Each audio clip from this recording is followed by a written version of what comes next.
નમસ્કાર વિદ્યાર્થી મિત્રો, the HB Kapadia group of schools વતી હું મહેશ પટેલ આપ સૌને શૈક્ષણિક પદ્ધતિમાં આવકારું છું.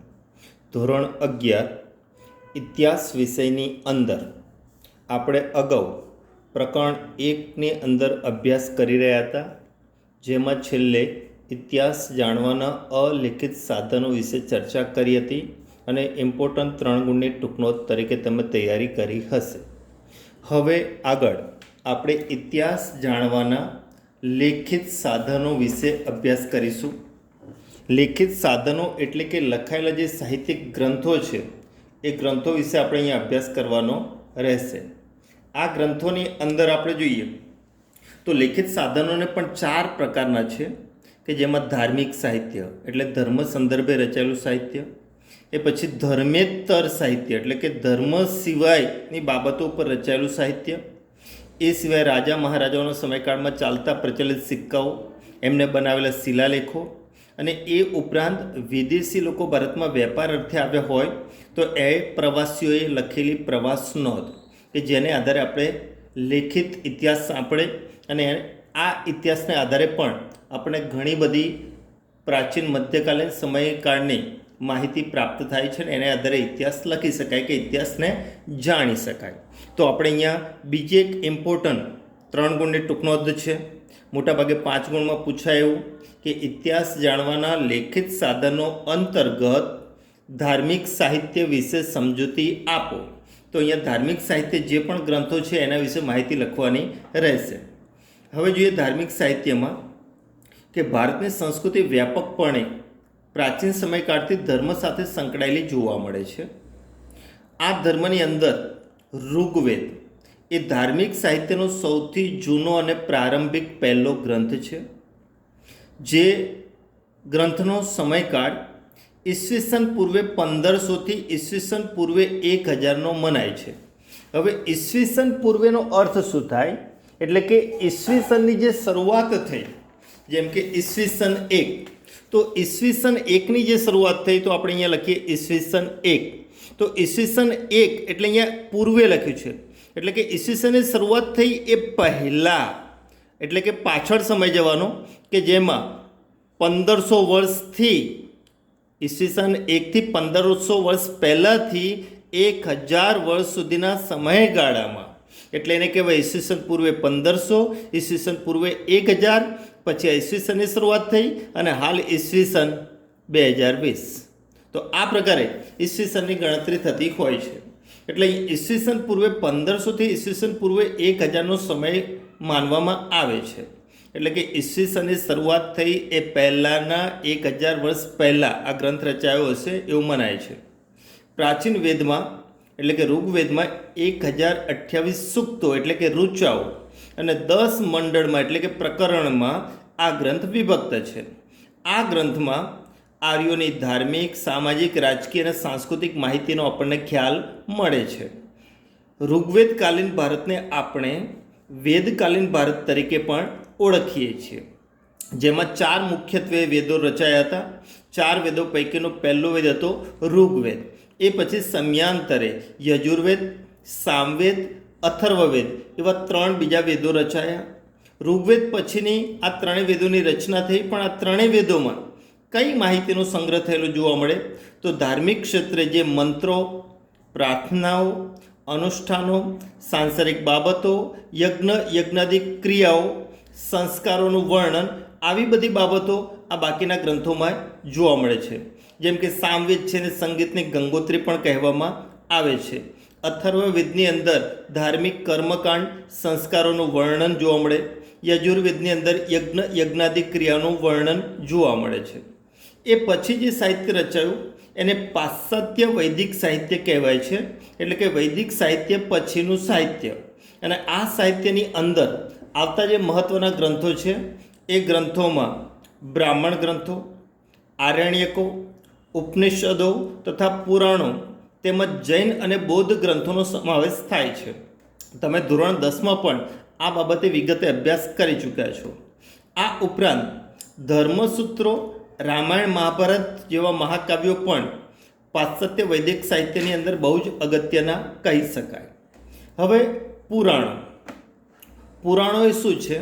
તો પુરાણો એ ઐતિહાસિક સામગ્રીથી ભરપૂર ગ્રંથો છે.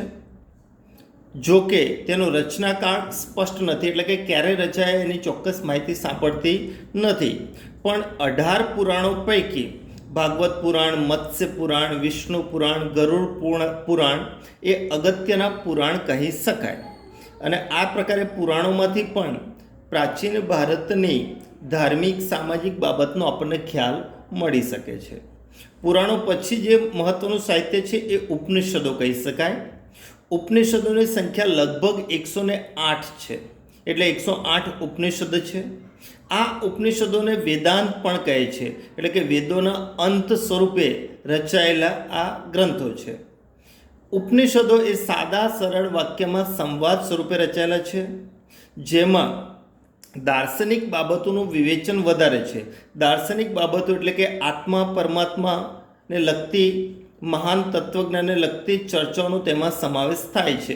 એટલે કે આ બ્રહ્માંડ એ શું છે, આત્મા એ શું છે, જગત એ શું, પરમાત્મા એ શું છે, એના વિશે જે ગૂઢ ચિંતન કરીને રહસ્ય સ્વરૂપે અપાયેલી માહિતી, એટલે એને કહીએ આપણે તત્વજ્ઞાન અથવા દાર્શનિક સાહિત્ય. ઉપનિષદોમાં મહત્ત્વના ગ્રંથમાં જોઈએ તો કઠોપનિષદ, કેનોપનિષદ, માંડુક્ય ઉપનિષદ, મંડુક ઉપનિષદ એ મહત્ત્વના ઉપનિષદ ગ્રંથો આપણે ગણી શકીએ. એટલે આ પ્રકારે ઉપનિષદો એ પણ પ્રાચીન ભારતની અંદર મહત્ત્વપૂર્ણ ધાર્મિક સાહિત્યના ગ્રંથો આપણે ગણી શકીએ.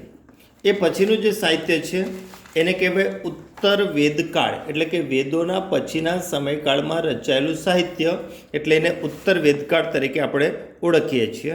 અને ઉત્તર વેદકાળમાં જે સાહિત્ય રચાયું એ સાહિત્યનો સમયકાળ છે ઈસવીસન પૂર્વે 600, એટલે કે ઈસવીસનનો પ્રારંભ થયો એ પહેલાંના 600 વર્ષ પહેલાં આ સાહિત્યની રચના થયેલી જોવા મળે છે. ઈસવીસન પૂર્વેની 6ઠી સદીમાં ધર્મસૂત્રો અને ગુહ્ય સૂત્રોની રચના જોવા મળે. આ સમયે ભારતની અંદર બૌદ્ધ અને જૈન ધર્મ સાથે સંકળાયેલ મહત્ત્વપૂર્ણ રચનાઓ જોવા મળે છે. તો એમાં આપણે પહેલાં જોઈએ બૌદ્ધ સાહિત્ય અને પછી જોઈએ જૈન સાહિત્ય. તો બૌદ્ધ સાહિત્યમાં ત્રિપિટક એ બૌદ્ધ ધાર્મિક સાહિત્યમાં મહત્ત્વપૂર્ણ ધાર્મિક ગ્રંથ છે, જેને બૌદ્ધ ધર્મનો ધર્મગ્રંથ પણ કહે છે. એટલે 3, પિટક એટલે 3 ભાગમાં વિભક્ત છે આ ગ્રંથ, જેમાં એક સુત્ત પિટક, વિનય પિટક, અભિધમ પિટક. જેમાં સુત્ત પિટક છે એમાં બુદ્ધના પ્રારંભિક જીવનની ચર્ચા કરવામાં આવેલી છે. વિનય પિટકની અંદર બૌદ્ધ સંઘના નિયમો, એટલે કે બૌદ્ધ સંઘની અંદર રહેતા સાધુ અને સાધ્વીઓએ પાળવાના નિયમોનું વર્ણન જોવા મળે છે.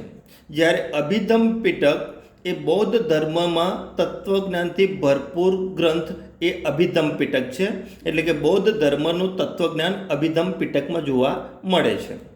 એ પછી જૈન ધર્મની અંદર આગમ ગ્રંથો, જૈન ધર્મમાં આગમ ગ્રંથો એ મહત્ત્વનો ધર્મગ્રંથ છે.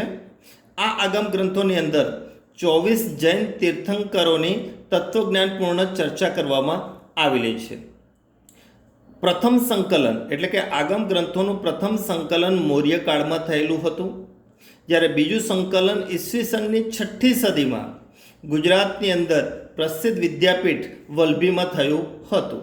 અને આ પ્રકારે એ પછીથી જૈન ગ્રંથો પણ જે આપણને ઇતિહાસ જાણવામાં ઘણી બધી રીતે મદદરૂપ થાય છે. હવે આ પ્રકારે ઇતિહાસ જાણવાના જે ધાર્મિક સાહિત્યિક ગ્રંથો હતા એમાં તમારે આટલી બાબતોની સમજ આપવાની કે જેમાં પહેલાં 4 વેદો અને વેદો પછીના સમયકાળમાં જે રચાયેલું સાહિત્ય છે, જેમાં પુરાણો, ઉપનિષદો એ મહત્ત્વના ગ્રંથો, પછી ઉત્તર વૈદિક કાળ કે જેમાં ગુહ્ય સૂત્રો અને ધર્મસૂત્રોને, એ પછી બૌદ્ધ અને જૈન સાહિત્ય. આટલા સુધી માહિતી આપવાની ધાર્મિક સાહિત્યમાં. હવે આપણે જોઈએ ધર્મેતર સાહિત્ય, એટલે કે ધર્મ સિવાયની બાબતો ઉપર માહિતી આપતું સાહિત્ય, એટલે આપણે એને કહીએ ધર્મેતર સાહિત્ય.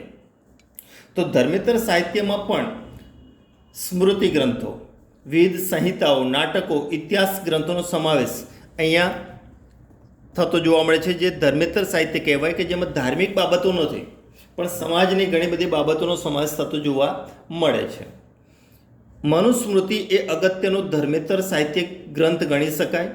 પ્રાચીન ભારતનો પ્રથમ કાયદા ગ્રંથ ગણવામાં આવે છે? ટૂંકો પ્રશ્ન. પ્રાચીન ભારતનો પ્રથમ કાયદા ગ્રંથ કોને ગણવામાં આવે? તો એ છે મનુસ્મૃતિ.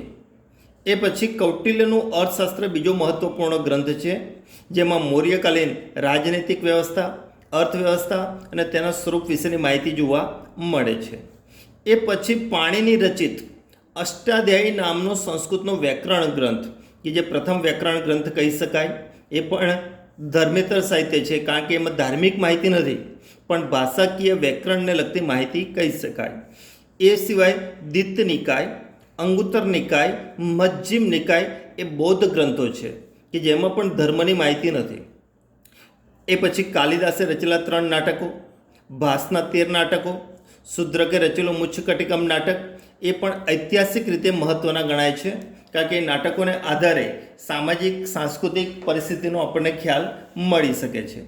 12મી સદીમાં ઇતિહાસકાર તરીકે બાણભટ્ટ રચિત ઇતિહાસ ગ્રંથ પણ મહત્ત્વનો છે, કારણ કે બાણભટ્ટે રચેલો હર્ષચરિત ગ્રંથ તો રાજા હર્ષવર્ધનના જ સમયકાળ અને રાજનૈતિક બાબતોનો ખ્યાલ આપે છે. એ રીતે કલ્હણ રચિત રાજતરંગિણી મહત્ત્વનો ગ્રંથ છે, જે કાશ્મીરના ઇતિહાસને આલેખતો પ્રથમ ઐતિહાસિક ગ્રંથ આપણે ગણી શકીએ, કે જે વ્યવસ્થિત રીતે રચાયેલો આ ગ્રંથ મહત્ત્વનો છે. એ પછી દક્ષિણ ભારતની અંદર સંગમ સાહિત્ય, કે જે ધર્મેતર સાહિત્ય તરીકે મહત્ત્વનું છે. દક્ષિણ ભારતમાં શ્રેષ્ઠ ધર્મેતર સાહિત્ય છે, જે તમિલ ભાષામાં રચાયેલા એમાં ગ્રંથો છે. હવે સંગમ સાહિત્ય એટલે શું? તો મદુરાઈમાં 3 સંગમો થયા, તેમાં રચાયેલું સાહિત્ય.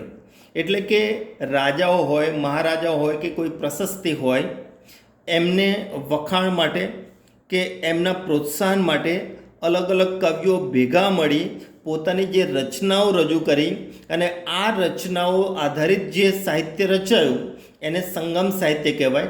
સંગમ એટલે સભા. તો અહીંયા કવિઓ અને સાહિત્યકારોની મદુરાઈમાં 3 સભાઓ થઈ, અને એમાં જે સાહિત્યિક ગ્રંથો રજૂ થયા કે રચાયા એને આપણે અહીંયા સંગમ સાહિત્ય કહી શકીએ. સંગમ સાહિત્યમાં મુખ્યત્વે 3 બાબતોનું વર્ણન જોવા મળે: રાજનીતિ, યુદ્ધ અને પ્રેમ પ્રસંગ વિષયક આ મહત્ત્વના ગ્રંથો છે, જેમાં શિલ્પદિગારમ, મણિમેખલાઈ મુખ્ય મહાકાવ્ય રચનાઓ અહીંયા ગણી શકાય. આ સાહિત્ય ઈસવીસન પૂર્વે 300થી ઈસવીસન 300 સુધીના સમયગાળામાં દક્ષિણ ભારતની રાજકીય, સામાજિક, આર્થિક, સાંસ્કૃતિક પરિવેશને સમજવા માટે સંગમ સાહિત્ય શ્રેષ્ઠ ગણવામાં આવે છે. તો આજના લેસનમાં વિદ્યાર્થી મિત્રો 2 પ્રશ્નો થયા: ઇતિહાસ જાણવાના સાધન તરીકે ધાર્મિક સાહિત્ય અને ઇતિહાસ જાણવાના સાધન તરીકે ધર્મેતર સાહિત્ય. બંને પ્રશ્નો હોમવર્કમાં ટૂંક નોટ તરીકે તમારે મોઢે કહીને લખવાના રહેશે. અસ્તુ.